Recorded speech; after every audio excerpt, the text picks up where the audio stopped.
Bonjour à tous et bienvenue dans ce nouvel épisode. Alors il y a une chose qui m'a fait prendre beaucoup en maturité et en peu de temps depuis que je suis arrivé ici aux Émirats, en tout cas depuis que j'habite à Dubaï. Et c'est pourtant quelque chose que je pensais avoir bien compris depuis l'adolescence, mais en fait j'ai envie de dire jamais assez. En fait il faut savoir que maintenant je ne prends aucune décision importante simplement parce qu'on m'a dit que c'était la meilleure décision à prendre. Et ça, même si la personne qui me conseille habite ici depuis plus de 20 ans, ou même si c'est un proche en fait, ou que c'est un expert dans le domaine. En fait, le problème aujourd'hui, c'est que beaucoup de pseudo-conseillers ou experts affirment des choses avec beaucoup d'assurance sans réellement être experts sur le sujet. Et beaucoup de personnes ont le diable dans leur bouche lorsqu'ils parlent de sujets importants qui vont justement en fait avoir un impact significatif sur la vie d'une personne. Et beaucoup ont un pouvoir de persuasion lorsqu'ils vous conseillent. Et d'ailleurs, ça fait plus de 2 ans et demi que je publie régulièrement des vidéos sur cette chaîne où je partage beaucoup de valeurs à travers l'expatriation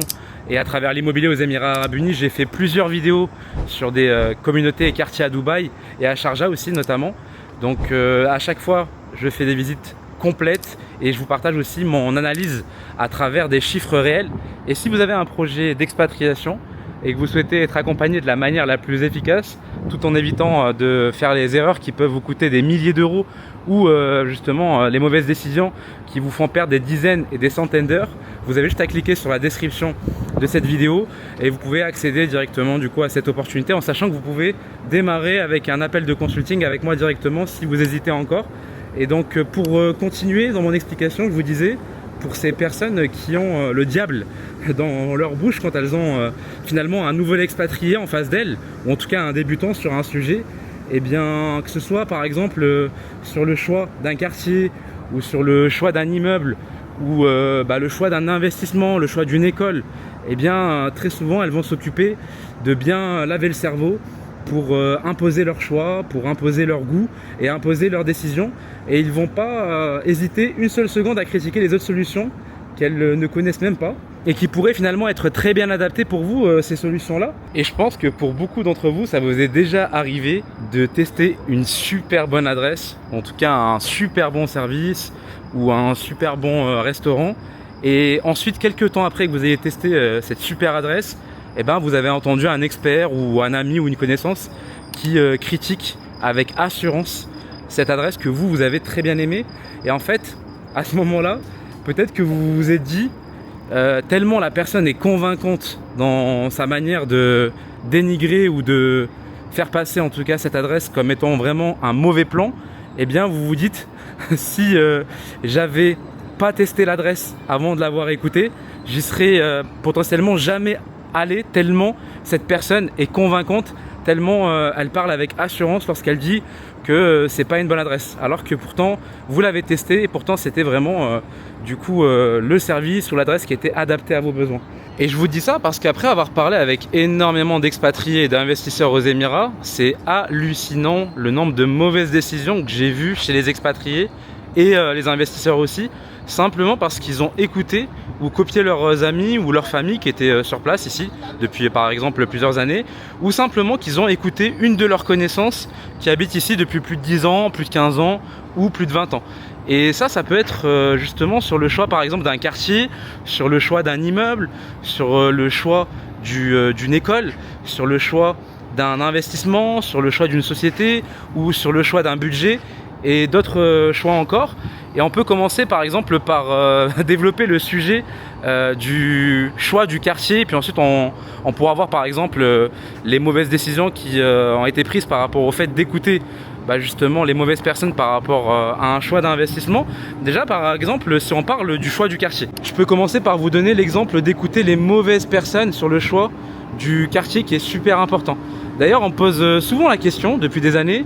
Abder, dans quelle communauté je dois habiter? À Dubaï, à Sharjah, à Ras Al Khaimah ou à Abu Dhabi? Et même si je connais très bien des dizaines de communautés aux Émirats, à chaque fois je réponds la même chose. C'est impossible en fait pour moi d'affirmer le quartier idéal pour vous sans vous avoir posé plein de questions d'abord. Et même comme ça, je vous proposerai à la finale un choix avec 2 ou 3 communautés que vous devez visiter. Parce qu'aujourd'hui, il faut savoir une chose, c'est qu'une communauté qui est adaptée pour un célibataire, une communauté qui est adaptée pour un couple, une communauté qui est adaptée pour une famille, eh bien, faut savoir que même une communauté qui est adaptée pour une famille qui a le même nombre d'enfants que pour vous, eh bien, d'une famille à l'autre, ça peut être totalement différent. Et pour une famille qui a le même nombre d'enfants que vous, qui habite dans une communauté, bah cette communauté-là, ça peut être le pire choix pour vous si vous avez le même nombre d'enfants. Donc encore une fois, en fonction de chacun, vous n'aurez pas les mêmes besoins aussi qu'une personne qui prend la voiture tous les jours. Si vous avez des enfants et qui sont par exemple dans une école anglaise ou une école française ou une école américaine ou qui sont à la crèche ou simplement que vous faites l'école à la maison, encore une fois, la situation et la communauté peut être différente. Et ensuite, vous avez aussi vos priorités qui vont être différentes en fonction de si vous êtes célibataire ou un couple, et aussi en fonction de si vous aimez par exemple le sport, les promenades, ou la mer, ou la piscine, ou au contraire si vous aimez les restaurants, l'animation ou les buildings, ça sera encore une fois plus différent en fonction de chacun, mais aussi en fonction de votre budget et de tous les autres centres d'intérêt et exigences que vous avez. Ça va être totalement différent encore une fois, et vous avez des dizaines de communautés et de quartiers rien que du côté de Dubaï, et c'est le jour et la nuit en termes d'ambiance, en fonction d'une communauté à l'autre. Donc c'est une réelle expérience qui va être différente. Donc c'est pour ça aussi, il faut se dire une chose, c'est que en plus des différentes communautés et de toutes les différences que vous avez, c'est aussi un voisinage qui va être différent en fonction de chaque communauté. Et il faut savoir aussi qu'en fonction d'un immeuble à l'autre, dans le même quartier, là par exemple on est à JLT, eh bien c'est une expérience qui peut être totalement différente. Par exemple vous habitez à la Icon Tower ou à Médoré, c'est deux expériences différentes, c'est-à-dire c'est réellement le jour et la nuit. Là où vous pouvez habiter dans un hôtel 5 étoiles ici, vous pouvez passer d'un hôtel 5 étoiles à un hôtel 1 étoile où c'est un immeuble qui est mal entretenu, enfin je veux dire avec des problèmes de cafards, des problèmes d'entretien, pas du tout avec le même voisinage. Et encore une fois, même dans le même immeuble, en fonction d'un appartement à l'autre, dans le même immeuble, l'expérience peut être totalement différente en fonction des problèmes que vous pouvez avoir. Et encore une fois, si je continue à creuser, en fonction du propriétaire de chacun et de l'agence par laquelle vous passez, votre expérience pourrait être totalement différente. Et pourtant, je vois encore énormément de personnes qui vont choisir une communauté ou un logement en écoutant quelqu'un. Et ça, avant même d'avoir défini leur mode de vie. Pourtant, le choix d'une communauté, c'est probablement la décision la plus importante pour une expatriation. Et finalement, les conséquences possibles d'écouter la mauvaise personne sur le choix d'un quartier, c'est que vous vous exposez potentiellement à un problème de voisinage. Alors j'ai déjà eu le cas de personnes qui ont été conseillées par un ami ou par un proche ou par un membre de leur famille ou par des pseudo-experts et qui se sont retrouvés dans des immeubles par exemple avec des prostituées, avec des immeubles où vous avez du bruit, où il y a réellement un manque d'hygiène, avec des voisins avec lesquels ça ne matche pas du tout. Par exemple pour des familles qui se sont retrouvées dans ces immeubles-là avec des célibataires qui étaient en colocation, des expatriés qui vivaient en colocation mais de la main d'œuvre, donc vraiment ça matchait pas du tout, avec des problèmes de cafards, avec tout simplement aussi une mauvaise qualité d'entretien. Et ça il peut y avoir aussi d'autres conséquences possibles, comme le fait que vous avez votre conjoint qui ne s'intègre pas correctement. Par exemple, si vous êtes amené à faire de la route tous les jours et aller travailler, je sais pas, du côté de Business Bay ou ailleurs, et que vous avez votre conjoint et les enfants qui vont rester une bonne partie du temps et qui justement vont avoir du mal à s'intégrer, que ce soit dans le quartier, avec les voisins ou autre, ça va aussi causer d'autres problèmes. Et ça peut aussi du coup avoir pas mal de problèmes dans l'appartement et des réparations à faire à vos frais, même si parfois c'est pas souvent ce qu'on pensait. Et du coup vous avez aussi d'autres problèmes auxquels vous vous exposez potentiellement. C'est par exemple pas d'accès rapide à vos centres d'intérêt. Donc par exemple si vous avez besoin d'avoir accès à des services rapidement, d'avoir accès à des parcs, des belles promenades, des terrains de sport, à des bureaux, à des commerces, aux écoles, en fonction de la situation de chacun, et bien si ça vous fait de la route et que vous n'avez rien à quelques mètres de chez vous, ça peut être un problème. Et ça peut aussi être effectivement l'école, mais à l'inverse, parce que je vois aussi parfois des familles qui vont choisir le mauvais quartier parce qu'ils veulent absolument être le plus proche possible d'une école. Et en fait, encore une fois, c'est important effectivement d'être le proche des écoles en fonction de la situation et des exigences de chacun. Mais en fait, dans pas mal de cas, j'ai vu, à force de vouloir être trop proche de l'école, ils vont choisir la mauvaise communauté et finalement, ils vont se sentir mal dans leur quartier ou dans leur immeuble, simplement parce qu'ils voulaient à tout prix être le plus proche de l'école. Et ça, faut faire attention parce que dans les deux sens, ça peut être une erreur, le fait d'être trop loin ou de vouloir être trop proche et de choisir la mauvaise communauté à ce moment-là. Et ça peut aussi être le fait que finalement, c'est un quartier qui ne correspond pas au budget qu'on s'était fixé, à vouloir trop écouter les amis ou les proches qui nous disaient justement il faut absolument que tu habites à la Marina ou tu habites à JLT ou que tu habites je sais pas à Downtown ou à City Walk ou autre. Et c'est de se retrouver dans un quartier où on a dépassé le budget et on se rend compte à la fin de la première année que en fait c'est hors budget et qu'il faut réellement déménager si on veut rester. Donc bien sûr, ça peut aussi entraîner comme conséquence un déménagement au bout de quelques semaines avec des pénalités à payer auprès du propriétaire. Donc c'est 2 mois par exemple dans certains cas que vous payez, plus les frais de déménagement, plus le fait de repayer des frais d'agence et bien sûr tout le temps que vous perdez à ce moment-là. Donc demandez-vous toujours lorsque vous voulez choisir un quartier si ce sera réellement bien adapté à votre mode de vie, si vous êtes célibataire ou par exemple si vous êtes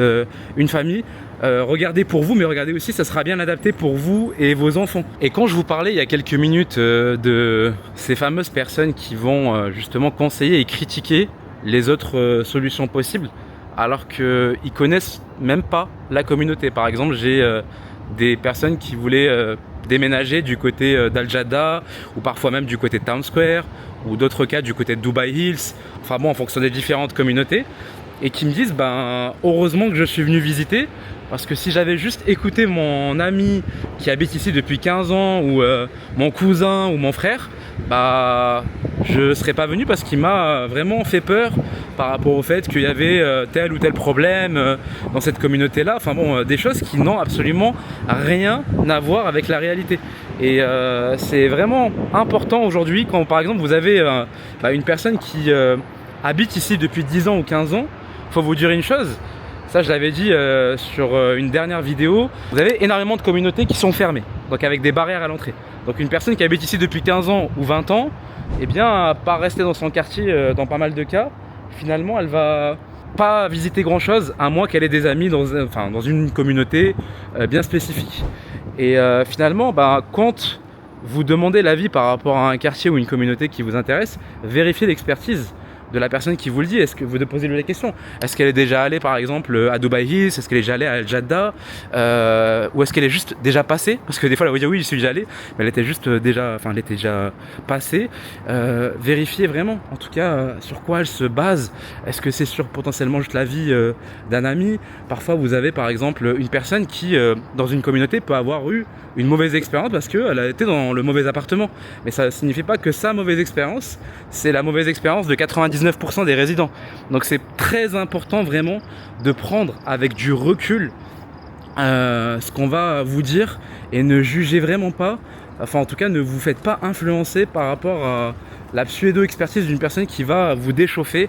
vous faire peur sur une communauté. Bien sûr, je ne vous dis pas de ne pas écouter, mais réellement faites-vous votre propre avis. S'il y a une communauté qui vous plaît et que vous avez en tout cas eu un premier coup de cœur sur une vidéo, allez sur place et faites-vous votre propre avis. Et dans mon accompagnement justement, avant de parler de votre quartier idéal, avant de parler de votre type de société, avant de parler de vos visas ou même de votre budget ou de votre logement, je cherche d'abord à comprendre votre situation, parce que mon objectif c'est pas de faire un copier-coller de mes décisions pour vous ou de faire un copier-coller des décisions des autres, c'est réellement de vous aider à prendre les bonnes décisions pour vous en fonction de votre situation. Donc encore une fois, si votre projet est sérieux, vous retrouvez le lien dans la description de cette vidéo et vous pouvez commencer avec un premier appel de consulting. En tout cas, je vais continuer par vous partager justement les nombreux exemples que j'ai vus des investisseurs qui ont fait le mauvais choix parce qu'ils ont soit voulu écouter l'ami ou le cousin ou le pseudo expert malheureusement. Et ça franchement c'est important que j'en parle parce que je l'ai vu tellement de fois et je sais que ça a un impact justement qui est très significatif, parce qu'on parle quand même de grosses économies, on parle d'un choix de vie qui est très important dans pas mal de cas, et c'est important de le partager parce qu'aujourd'hui rien que du côté de Dubaï vous avez plus de 300 promoteurs actifs. Rien que du côté de Dubaï. Et là, je parle juste des promoteurs actifs. Je parle pas du nombre de promoteurs qui ont déjà construit et qui ont déjà livré. Là, si on parle de ça, on est à plus de 3000 promoteurs qui ont déjà construit ou qui sont en train de construire actuellement du côté de Dubaï. Je ne sais pas si vous vous en rendez compte, hein, c'est juste énorme. Donc on est sur le marché qui est sûrement le marché le plus dynamique au monde, ok, avec en moyenne un nouveau projet toutes les 24 heures, hein, si on regarde sur les 2-3 dernières années. À un moment donné, c'était même un projet toutes les 18 heures, un nouveau projet. Donc aujourd'hui, la question que j'ai envie de vous poser, c'est que en fait, vous avez des pseudo-cousins, ou en tout cas des frères ou des amis qui, à ce moment-là, ont investi 1, 2 ou 3 fois sur les 3, 5, 10 dernières années aux Émirats Arabes Unis, et qui, pour certains, c'est très bien, qui vont avoir justement ce côté humble de se dire je pense que j'ai trouvé la bonne solution par rapport à mes critères, par rapport à ce que mon agent m'a conseillé, par rapport au peu d'études que j'ai faites. Et vous en avez d'autres qui justement ont cet ego de vouloir à tout prix imposer et de faire comprendre, en tout cas à leurs amis, qu'ils ont fait le meilleur choix, qu'ils connaissent les bons et les mauvais promoteurs. Enfin bon, entre autres, que ce sont les anges sauveurs, ou en tout cas les experts ultimes pour pouvoir conseiller qui que ce soit sur comment faire un bon investissement. Et du coup, forcément, ces personnes-là, on va les écouter, parce que si elles arrivent avec un marketing, ou en tout cas avec la casquette de « j'ai déjà investi, je connais le marché, ce promoteur-là, tu ne dois pas investir, mais celui-ci, tu peux investir », forcément, la personne qui avait une situation qui est totalement différente, qui va avoir un budget qui va être différent, qui va avoir des exigences qui vont être différentes, enfin bon, qui va avoir pas mal de choses finalement qui vont être différentes de A à Z sur pas mal de points, et bien là ça peut être justement la grosse douche froide. Donc déjà regardez, si vous prenez l'exemple de la France, qui a un marché qui est quand même moins dynamique, pour une personne qui a acheté sur plan sur les dernières années, est-ce que si vous prenez toutes les personnes qui ont acheté 2 ou 3 fois, est-ce que toutes ont eu les meilleurs résultats? Ok. Et bien là en fait c'est la même chose, c'est-à-dire que si vous avez un cousin, un frère ou un ami qui a soi-disant, on va dire, énormément d'expérience, alors je remets pas en cause l'expérience de chacun, bien sûr qu'il y en a qui ont une très grosse expérience, mais je vous parle vraiment d'erreurs et de mauvaises décisions que j'ai vues. C'est finalement, si votre cousin ou votre ami n'est pas dans l'immobilier et que dans plus de 80% de son temps qui est dédié aux professionnels, ou même plus de 95% de son temps, il fait autre chose, il est dans un secteur d'activité qui n'a rien à voir. Comment aujourd'hui il pourrait comprendre réellement quels sont les meilleurs investissements, quels sont les bons, quels sont les mauvais promoteurs, en sachant que même une personne qui est dans l'immobilier depuis plusieurs années a du mal à comprendre. C'est là où il faut vraiment se poser des questions. Vraiment, encore une fois, je reparle du chiffre, plus de 300 promoteurs actifs aujourd'hui. Et ça, c'est vraiment un élément qui est super important à prendre en compte. C'est que quand vous avez, par exemple, souvent, j'ai des personnes qui m'ont dit « oui, mais mon frère, je vais demander l'avis à mon frère qui est là depuis longtemps » ou « j'ai écouté mon frère, mais parce qu'il m'a dit que c'était le bon investissement ou le mauvais investissement celui-ci ». Mais la question que je pose, c'est « ok, très bien, mais du coup, votre frère ou votre cousin, je veux dire, sur quoi il se base? Quelle est réellement son expérience? Est-ce que c'est quelque chose qu'il a jugé par rapport à ce que son agent lui a dit? Ou est-ce que c'est par rapport à ses propres recherches? Parce que si, par exemple, c'est par rapport à son propre agent, est-ce que c'est réellement vrai à ce moment-là? Est-ce que son agent avait réellement intérêt à lui dire que c'était le bon promoteur? Ou est-ce qu'il n'avait pas tout intérêt à lui dire que c'était le mauvais promoteur si c'était du coup l'investissement opposé qu'il voulait lui proposer? Donc c'est pas mal de choses, encore une fois, qu'il faut se poser comme question. Et chacun va avoir sa stratégie, chacun va avoir justement une expérience qui va être différente, chacun va avoir un budget qui va être différent, et c'est pour ça qu'encore une fois c'est important de comprendre que c'est pas parce qu'une personne a investi une fois, 2 fois, 3 fois que vous devez forcément l'écouter. Réellement, c'est très important, et ça vraiment, je ne sais pas pourquoi, c'est un phénomène que je vois énormément ici aux Émirats. C'est le fameux proche qui a investi sur 1, 2 ou 3 ou 4 biens ici va se permettre de pouvoir crier haut et fort ce qui est bon et ce qui est mauvais. En fait, ce qui est drôle dans tout ça, c'est que si vous mettez dans une salle toutes les personnes qui ont investi dans minimum 10 ou 20 appartements, ou même vous les mettez dans un quartier et que vous les rassemblez tous, chacun va vous dire que un promoteur il est excellent, que l'autre il est mauvais, et si vous passez d'une personne à l'autre, elle va vous donner une version sûrement qui va être totalement différente, ou des fois ça peut être similaire, mais vous allez avoir toutes les versions possibles avec le maximum d'assurance. Donc aujourd'hui, vous, si vous arrivez dans un marché où vous vous dites que si vous passez d'une personne à l'autre qui a investi dans minimum 10 ou 20 appartements sur les 10 dernières années et que chacun va avoir une version différente, c'est important que vous puissiez un minimum vous faire votre propre avis et faire vos propres recherches. Donc ça vraiment, c'est quelque chose que je vous invite en tout cas à creuser. Et puis encore une fois, je pourrais continuer sur pas mal de choses, parler des personnes qui ont écouté ou pris des mauvaises décisions par rapport au fait qu'ils ont écouté le mauvais choix d'une école, ou encore une fois ça peut être le mauvais choix sur leur société, qu'ils ont payé des milliers d'euros en plus en passant avec la mauvaise agence pour rien. Ça peut être vraiment d'autres mauvaises décisions comme sur le choix du budget. En tout cas, la morale de cette vidéo, c'est réellement: n'acceptez pas un conseil qui va avoir justement un impact significatif dans votre vie, surtout si c'est un investissement, si c'est le choix d'un quartier. Soyez accompagné un minimum par des professionnels, et même comme ça, faites-vous votre propre avis et méfiez-vous justement des personnes qui vous recommandent automatiquement et qui vont vous conseiller automatiquement des choses sans avoir pris un minimum le temps de comprendre votre situation. Et généralement, quand on ne sait pas, quand on n'est pas assez expert et quand on a investi, et c'est là où vraiment je remercie énormément du coup les investisseurs qui ont investi, qui restent humbles et qui disent que encore une fois ils préfèrent ne pas trop s'avancer sur le conseil, qu'ils estiment qu'ils n'y connaissent pas grand chose et qu'ils ont été accompagnés à ce moment-là par leurs agents, et qui vont justement encourager et qui vont essayer justement de poser des questions un minimum pour essayer de conseiller au mieux leurs proches. Et vraiment je vous invite au maximum à faire ça, parce que encore une fois on ne se rend pas compte de l'impact que ça a sur les personnes, surtout quand on parle de gros montants. Et donc vraiment vérifiez la fiabilité des conseils que vous entendez, vérifiez l'expérience, sur quoi la personne se base, posez des questions. N'acceptez pas en tout cas un conseil si derrière vous n'avez pas vérifié l'expertise de la personne en face. J'espère que cet épisode vous a aidé, que ça a pu vous partager de la valeur. En tout cas, vraiment très bonne ambiance à Dubaï. On est toujours dans le meilleur des mondes avec cette sécurité, cet apaisement. En tout cas, je vous dis à dans quelques jours pour un prochain épisode. Et si vous avez besoin d'être accompagné sur votre expatriation encore une fois, ou sur votre investissement immobilier, petit message rapide, et on avance de la meilleure des manières ensemble.